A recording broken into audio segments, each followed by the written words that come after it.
I got the divorce papers by email, while I was still in the desert. 13 years of marriage ended in a PDF attachment. My name is Nathan, 42 years old, Staff Sergeant with the 82nd Airborne. I'd been in Kandahar for 4 months when Becky decided she was done waiting. The subject line read, "Let's be adults about this." The message itself was 3 sentences long. She'd already filed the paperwork. She'd already emptied our joint account. She'd already moved her new boyfriend Jeremy into our house in Spokane. I read the email twice, closed my laptop, took a shower in the communal stall, got dressed for my shift, said nothing to anyone. When I got back to my bunk that night, I replied with one word. Understood. That was it. No argument, no begging, no threats. Wilson, my bunkmate, noticed something was off. "You good, man?" he asked, not looking up from his book. "Yeah," I said. "Just some stuff back home." He nodded, and that was the end of it. Military guys know when to leave things alone. Truth is, I wasn't surprised. 6 months before deployment, things had changed. Small things. Becky stopped asking about my day, started working late at the dental office where she answered phones, started going to the gym 3 times a week, but never seemed to break a sweat. New clothes, new friends I never met, new passwords on her phone. I didn't confront her, didn't start checking her messages or following her around. That's not who I am. But I wasn't blind either, so I made some quiet moves of my own. Nothing dramatic, just precautions. I secured important documents in a storage unit across town. Birth certificate, marriage license, house deed with only my name on it thanks to the VA loan, military benefits paperwork. I moved my grandfather's watch and my mom's old silver to the same unit. Things that mattered. I also opened a separate account at a different bank and started diverting part of my pay there. Not enough that she'd notice, but enough that I wouldn't be starting from zero if things went south. The night before I deployed, she hugged me at the airport and said, "Stay safe, okay?" Her eyes were dry, like she was saying goodbye to a coworker, not a husband heading to war. I should have known then, but part of me still hoped I was wrong. I wasn't. What she didn't know was that I'd prepared for this moment, and what she didn't understand was that I never start fights. But I do finish them. I met Becky at a friend's barbecue in 2010. I was home between tours, staying with my buddy Jason in Spokane. She was finishing nursing school but ended up working admin at a dental practice instead. "Less stress," she said.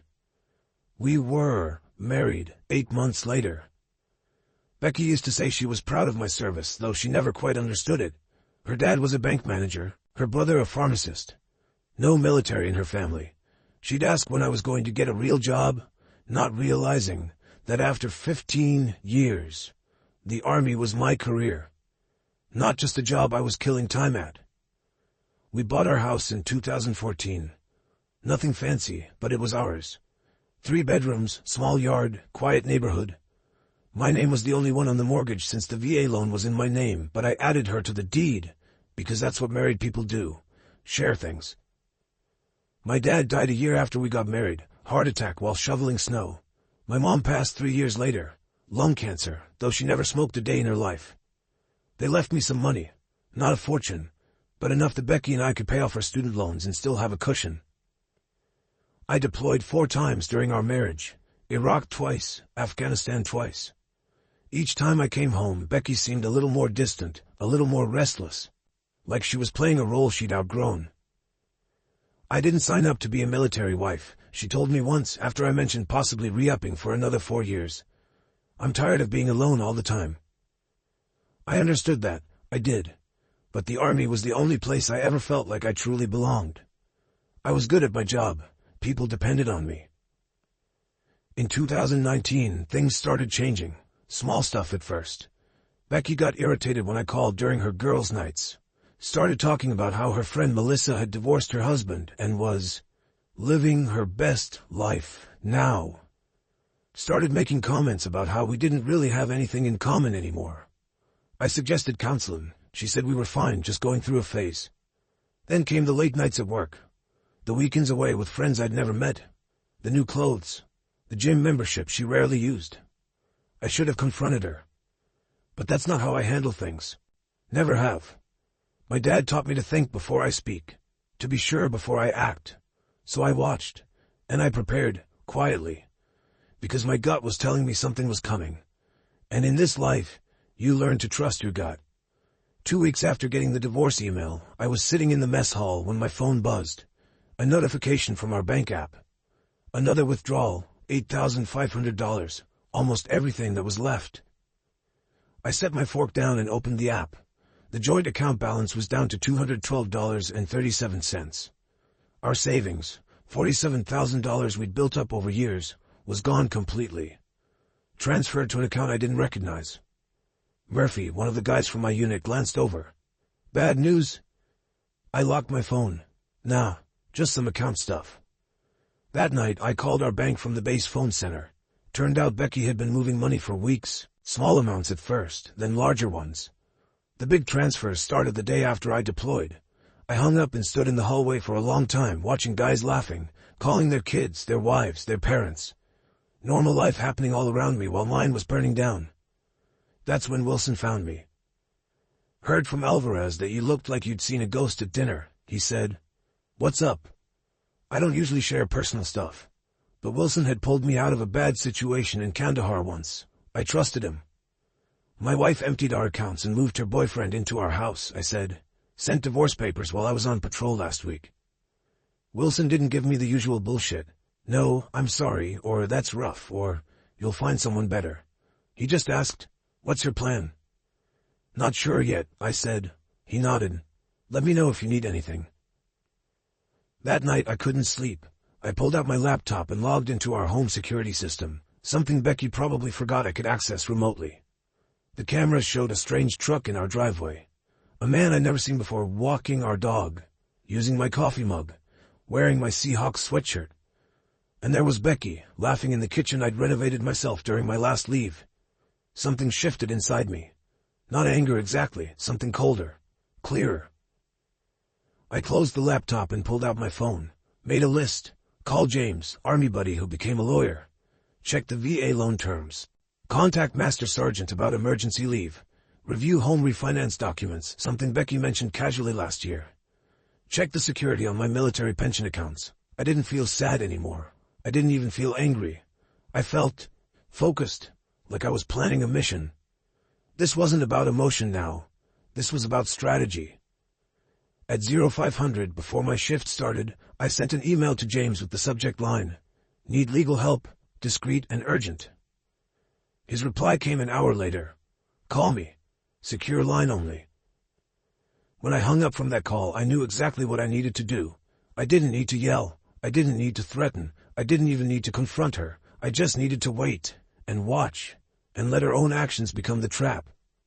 2 months later, I was back on American soil. I didn't tell Becky I was coming home. Didn't call. Didn't text. Just checked into a motel in downtown Spokane under a different name and contacted James. We met at a diner 10 miles outside of town. "You look like hell," he said, sliding into the booth. "Feel like it too," I replied. James handed me a folder. Got everything we discussed. The house deed, loan documents, bank statements, and this. He pulled out a separate paper. "Found something interesting when I was digging into your finances." It was a refinance application with my signature on it, except it wasn't my signature, not quite. Someone had tried to copy it, but missed details. The middle initial was wrong, and the stroke pattern wasn't mine. "Becky did this?" I asked, though I already knew the answer. James nodded. 3 months ago. Used the equity to pull out $30,000. Your signature is required for that since the VA loan is in your name only. Forge my signature, take out a loan against our house, then clear out our accounts and divorce me, I said. Busy woman. It gets better, James said. She listed her boyfriend as a co-applicant. He's got a record. 2 DUIs and a fraud charge from 2019. I took a deep breath. What are my options? Several, James said. But first, you need to decide what you want. I thought about it. I want what's legally mine, and I want her to understand consequences. James smiled. Then here's what we do. The next day I drove past our house. Her boyfriend's truck was gone, but Becky's car was in the driveway. I parked down the street and watched for a while, thought about knocking on the door, confronting her, but that wasn't the plan. Instead, I drove to the bank, met with the loan officer who had processed the refinance, showed him my military ID, showed him the real signature on my driver's license, showed him the forged documents. His face went pale. "I'll need to report this immediately." "I understand," I said. "I've already filed a police report." That night, I got a text from Becky. "Who have you been talking to at the bank?" Jeremy said someone was asking questions. I didn't respond. The next day, I went to the county clerk's office, filed paperwork contesting the refinance due to fraud, registered formal notice that no changes to the property could be made without my presence. 2 days later, Becky called. I let it go to voicemail. "Nathan, we need to talk. The bank called about the house. What are you doing? If this is about the divorce, we can discuss it like adults." Like adults? The same words from her email. I still didn't respond. James called that afternoon. "They froze the refinance money, and there's more. Your wife's boyfriend has been driving your truck, right? The one in your name?" "Yeah." "He got pulled over this morning, driving on a suspended license from those DUIs. They impounded the vehicle." "Good," I said. "He also had some interesting things in the truck. Prescription pads from the dental office where Becky works. They weren't blank." I closed my eyes. "She's been stealing prescription pads. Looks that way. The police are investigating." I hung up and sat on the edge of the motel bed. This was getting bigger than I'd expected. Part of me wanted to call Becky, warn her. Old habits. But then I remembered the security camera footage. My house, my dog, my life. Given away like it meant nothing. This was the path now. I couldn't turn back, and honestly, I didn't want to. I met with the bank fraud investigator the next morning. Name was Thompson. Short guy with tired eyes and a coffee stain on his tie. "This happens more often than you'd think," he said, spreading documents across his desk. "Spouse deploys. Other spouse sees an opportunity." "What happens now?" I asked. "We've frozen the funds from the fraudulent refinance, but there's a problem. Some of the money's already gone." "How much?" "About half, $14,600. I leaned forward. "Where did it go?" Thompson hesitated. "I'm not supposed to share that information. It's my house, my name forged, my money stolen." He nodded slowly, then turned his computer screen toward me. "These are the transfers out of the refinance account." I scanned the list. Multiple transfers to someone named Daniel Spencer. Not Jeremy, someone else I'd never heard of. "Who's Daniel Spencer?" I asked. Thompson shrugged. "Not my department, but you should ask your lawyer to subpoena these records." I called James as soon as I left the bank. "Daniel Spencer," he repeated. "Let me run a check." An hour later, he called back. "Got it. Daniel Spencer is a real estate agent. Specializes in quick sales, cash deals." "She was planning to sell our house," I said. The realization hit me like a physical blow. "Looks that way. The deposits were probably earnest money to get him moving on a listing. But here's where it gets interesting. Spencer has done business with Jeremy Ryan before." "Jeremy Ryan, is that your wife's boyfriend?" "Yes. They've closed 3 deals together in the past 2 years." I sat down on a park bench trying to process this. So this wasn't just Becky leaving me for some guy. This was, what? A planned operation? "Maybe," James said carefully. "I did some digging into Jeremy Ryan. He has a pattern. Gets involved with women going through divorce or with deployed spouses. 3 cases I found so far. Each time the woman's home gets sold well below market value to one of Spencer's clients. Ryan gets a cut, then he moves on." "And Becky? She knew about this?" "Hard to say. Maybe she's a victim too, or maybe she's in on it." I rubbed my face. This wasn't just about Becky betraying me anymore. This was something bigger, something calculated, and other military families had been victims. "What do we do?" I asked. "I've already contacted the FBI's Financial Crimes Division," James said. "This crosses state lines, involves military personnel and VA loans. They're interested." That night, I sat in my motel room with a beer, thinking about everything, wondering if Becky had been playing me our entire marriage, or if she'd gotten swept up in Jeremy's scheme, wondering if it even mattered. My phone buzzed. Becky again. "Nathan, please call me. The bank is saying something about fraud, and Jeremy got arrested for driving your truck. I don't understand what's happening. I stared at the message for a long time. Then I typed, "Who is Daniel Spencer?" 3 dots appeared as she started typing, then stopped, started again, stopped. Finally, "I don't know what you're talking about." 14,600, I wrote. "Multiple transfers, house listing." No response for 10 minutes. Then, "It's not what you think." I turned off my phone and went to bed. The next morning James called. "FBI wants to meet. They've been investigating Ryan and Spencer for months. You're not the first, but you might be the case that breaks it open." For the first time since getting that divorce email, I felt something close to satisfaction, not because my marriage was over, but because the truth was finally coming out. I met with the FBI agents at their field office in Spokane, Agent Patel and Agent Donovan. They recorded my statement, took copies of all the documents James and I had gathered. "Your case helps establish a pattern," Agent Patel explained. "Shows intent, organization, makes it a conspiracy rather than isolated incidents." "What about Becky?" I asked. "My wife, ex-wife." The agents exchanged looks. "We're still determining her level of involvement," Donovan said carefully. "Did she ever mention financial difficulties? Pressure to sell the house?" I thought back. She kept saying we were house poor, that we should downsize. I didn't see the need. Our mortgage payments were manageable on my salary. Patel made a note. "When did that start?" "About 6 months ago, around the time she must have met Jeremy." "And the refinance?" Donovan asked. "Never discussed it with me. She forged my signature while I was deployed."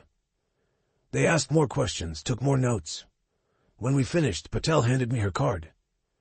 "We'll be in touch. In the meantime, don't confront your wife or Ryan. We need to build this case carefully." I nodded. "Understood." That evening I drove to our neighborhood again, parked down the street from our house. Jeremy's truck was back, must have gotten it out of impound. Becky's car was gone. My phone buzzed. Text from Becky. "We need to talk in person. Meet me at Riverfront Park tomorrow." "Kali Pattamani." I showed the text to James over breakfast the next day. "Don't go," he advised. "Nothing good can come from talking to her right now." "I won't," I said, "but I want to know what she's doing today while she thinks I'm meeting her." We drove to our house at 9:30 a.m., parked across the street. At 9:45, Becky came out, got in her car, and drove away, heading toward Riverfront Park. "Now what?" James asked. "Now we wait," I said. 20 minutes later, a car pulled up. Real estate agent's logo on the door, Daniel Spencer. Jeremy came out to greet him. They talked in the driveway, then went inside. "Should we follow them?" James asked. I shook my head. "No need. I installed security cameras last year, interior and exterior. They upload to cloud storage." James smiled. "You didn't mention that before." "Never came up," I said, pulling out my phone.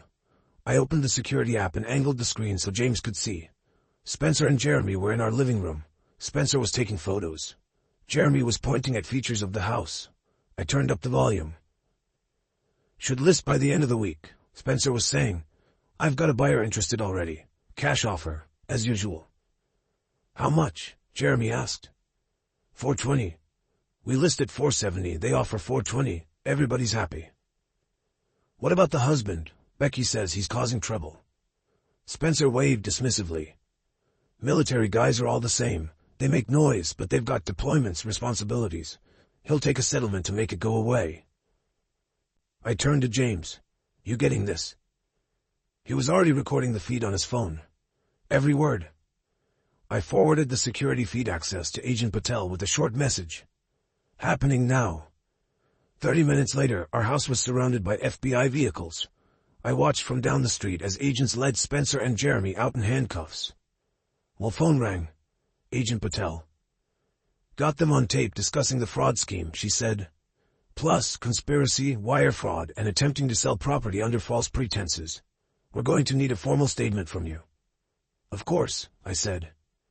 "And Mr. Briggs, your wife just arrived at the scene. She's distressed." I looked down the street. Becky was standing on our lawn, hands over her mouth, watching as FBI agents carried boxes of documents from our house. "What happens to her?" I asked. "That depends," Patel said, "on what she knew, and on what you want." I watched Becky for a long moment. 13 years of marriage. Good years at the beginning, before whatever this had become. I just want what's right, I said finally. The federal case moved quickly. Jeremy and Spencer both took plea deals, implicating each other and several other conspirators in what turned out to be a 3-state operation targeting military families. Becky maintained she knew nothing about the larger scheme, said Jeremy had convinced her I was hiding money, planning to leave her with nothing. Said the refinance was his idea, she'd just gone along with it. Maybe that was true, maybe it wasn't. Either way, she agreed to a settlement, full restitution of the stolen funds, forfeiture of any claim to the house or my military pension, a signed confession about the forgery. In exchange, I didn't press charges. The divorce was finalized 6 months after that email from Kandahar. No fault, clean break, all things considered. On the day the last paperwork was signed, I got a call from Agent Patel. Jeremy Ryan was sentenced today, 8 years for fraud, conspiracy, and identity theft. Spencer got 12. Thought you'd want to know. Thank you, I said. There's something else, she added. We found evidence they've done this to 11 other military families. Your case helped us build the pattern. Those families might get their money back because of you. After we hung up, I sat on the porch of my rental apartment watching the sunset, thinking about those other families. Other men who'd deployed thinking their homes and marriages were safe, only to come back to emptiness. I hadn't planned on being the one to bring down Jeremy and Spencer's operation. I just wanted what was mine. But sometimes things work out in ways you don't expect. My phone buzzed. Text from Becky. I never meant for things to end this way. I didn't respond. There was nothing left to say. A year later, I sold the house. Couldn't stand to live in it anymore. Too many memories, too much betrayal in those walls. I used the money to buy a small cabin outside of Missoula, Montana. 2 bedrooms, 10 acres of land, a creek running behind it, no neighbors for miles. I took early retirement from the Army. 20 years was enough. I had given enough. I got a dog, German Shepherd named Scout. Started doing carpentry work for locals. Nothing fancy, but it kept my hands busy and paid the bills. My military pension covered the rest. Sometimes I thought about Becky, wondered where she ended up. James heard she'd moved back to her hometown in Oregon, working at another dental office. Starting over, I guess. I didn't hate her anymore. Didn't much feel anything about her, to be honest. She'd made her choices, and so had I. One evening I got a letter from a woman in Fort Worth. Her husband was in the Navy, deployed when Jeremy and Spencer tried to run their scheme on her. The FBI had given her my name as part of the case. You don't know me, she wrote, but you saved our home. Thank you for fighting back when it would have been easier to just walk away. I read it twice, then pinned it to my refrigerator. Some days, when the silence got too loud or the memories too sharp, I'd look at that letter and remember that something good had come from all of it. Last I heard, Jeremy was still in prison. Spencer too.